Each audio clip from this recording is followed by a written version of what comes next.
You stare at the silver tips of your chopsticks as they slowly turn a dark and deadly black.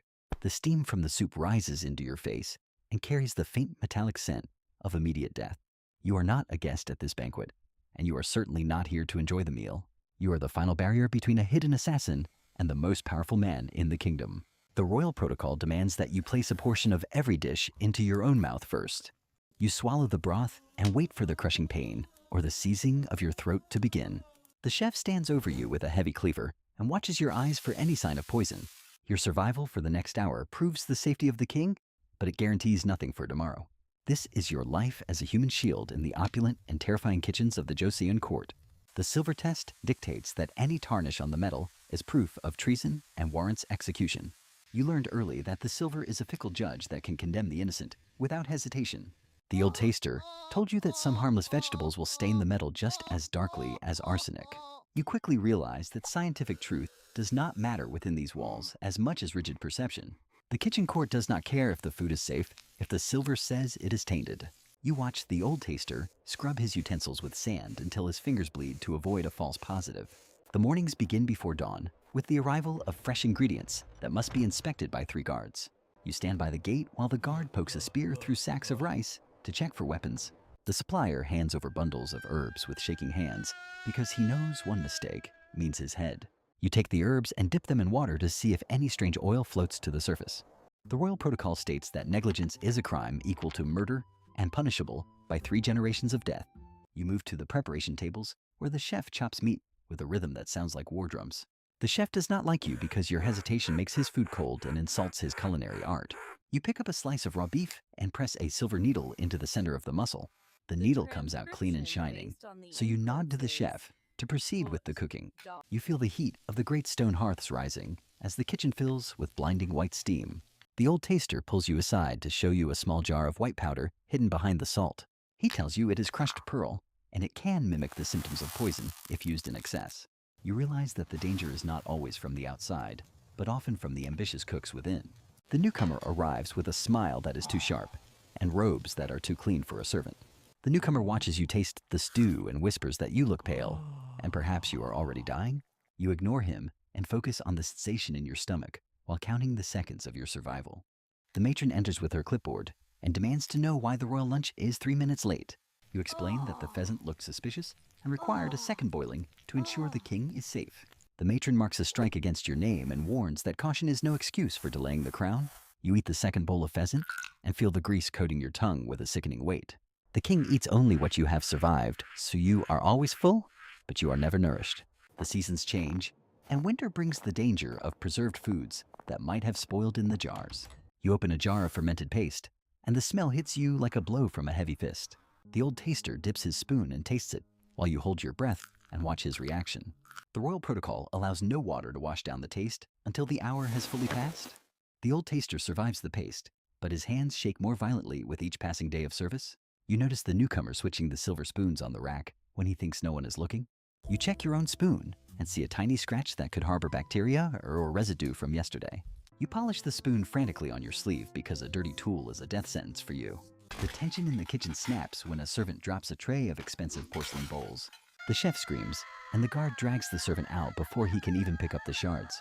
You learn that life here is cheaper than the plates and much easier to replace than a good sauce. The newcomer brings a dish of steamed eggs that smells rich and sulfurous and perfectly delicious. You know that eggs contain sulfur, which naturally turns silver black without any poison being present. The royal protocol does not account for chemistry, and the matron is watching with her hawk eyes. The old taster steps forward to test the eggs because he knows you are afraid of the result. He dips his silver chopsticks into the yellow yolk and pulls them out to reveal a dark stain. The matron gasps and points a trembling finger at the old taster, as if he cooked the poison himself. The old taster tries to explain that eggs always do this, but the guard is already moving in. The kitchen court declares that the black stain is absolute proof of an attempt on the king. You stand frozen as they grab the old taster by his arms and force him to his knees. He looks at you with sad eyes and shouts for you to stay silent so you can survive. The chef denies any knowledge of the eggs and blames the ingredients brought by the supplier. You watch them drag your mentor out into the courtyard, where the snow is falling softly. The royal protocol is a machine that requires blood to function, and today it has chosen his.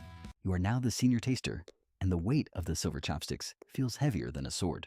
The newcomer takes the station next to you, and his smile suggests he planned the egg incident. You cannot prove his malice, but you know he understands the flaws in the rules better than you. The king requests a midnight snack of sweet rice cakes, which are sticky and hard to test. You cut the cake into small pieces and chew slowly while the newcomer watches your throat move. You feel a sudden cramp in your stomach and panic rises in your chest like cold water.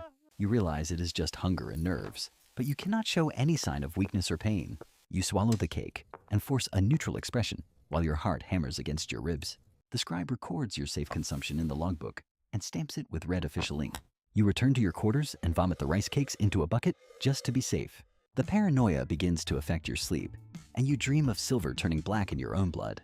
You start to inspect the utensils themselves before you even look at the food on the table. You find a small vial of vinegar hidden in the robe of the newcomer during the shift change. Vinegar can clean tarnish, but it can also mask certain alkaloid poisons if used correctly. The newcomer claims it is for his digestion, but you know it is a tool for manipulation. The chef announces a grand banquet for a visiting diplomat that will require 50 distinct dishes. You and the newcomer must test 25 dishes each in a marathon of forced eating. The kitchen court lines up the bowls, and the matron starts a sandglass to time your reactions. You eat spicy fish and pickled radish and braised ribs until your senses are dull and overwhelmed.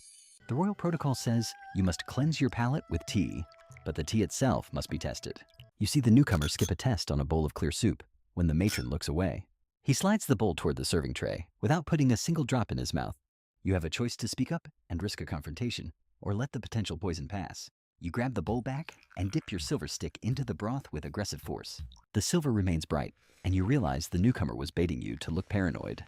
He laughs softly and tells you that your fear makes you sloppy and easy to predict. The banquet is a success, and the king lives another night while you collapse in exhaustion. You develop a plan to use the rigid rules against the man who killed your mentor. You steal a small amount of the sulfur powder used for preserving dried fruit in the pantry. The royal protocol is blind to intent and only sees the result on the metal tip. The next day, the newcomer prepares a special tonic for the king to help with digestion. He insists on testing it himself to gain favor with the matron and the chef. You distract him for a split second by dropping a heavy ladle on the stone floor. You dust the tips of his silver chopsticks with the invisible sulfur powder while he turns around. The newcomer picks up his sticks and dips them confidently into the clear, medicinal tonic. He pulls them out, and the silver tips are jet black against the white porcelain bowl. His eyes go wide with shock, and he looks at the tonic which he knows is pure. The matron screams that he is an assassin, and the guard rushes in with drawn swords. The newcomer tries to explain that the sticks are faulty, but the visual proof is absolute. The royal protocol does not allow for arguments when the evidence of treason is this clear. You watch with a cold face as they bind his hands and drag him to the same courtyard. You feel a twist of guilt, but you bury it under the memory of the old taster. The kitchen court praises your vigilance for spotting the danger before it reached the king. You realize you have become the monster you feared when you first entered this kitchen. The chef looks at you with a new kind of respect, and perhaps a new kind of fear. You pick up the tonic bowl and pour it down the drain while no one is watching. You clean the tarnished chopsticks with sand and water until they shine like new mirrors. The king eats his meals in safety because you have removed the threats from within. You sit alone at the low table and stare at your own reflection in the silver spoon. You wonder how many more innocent men will die to keep the silver bright and clean. The system you serve is not designed to find truth, but to project an image of safety. You have learned that the best way to survive a rigged game is to cheat better. The silver chopsticks are not a test of the food, but a test of your power. You finish your shift and walk out into the courtyard where the snow covers the blood. The palace stands tall and golden, while the people who feed it disappear into the dark. You touch the silver sticks in your pocket and feel their cold and unforgiving metal. You are alive today not because you are honest, but because you were the one holding the weapon. History shows that rigid systems of control often create the very treachery they try to prevent.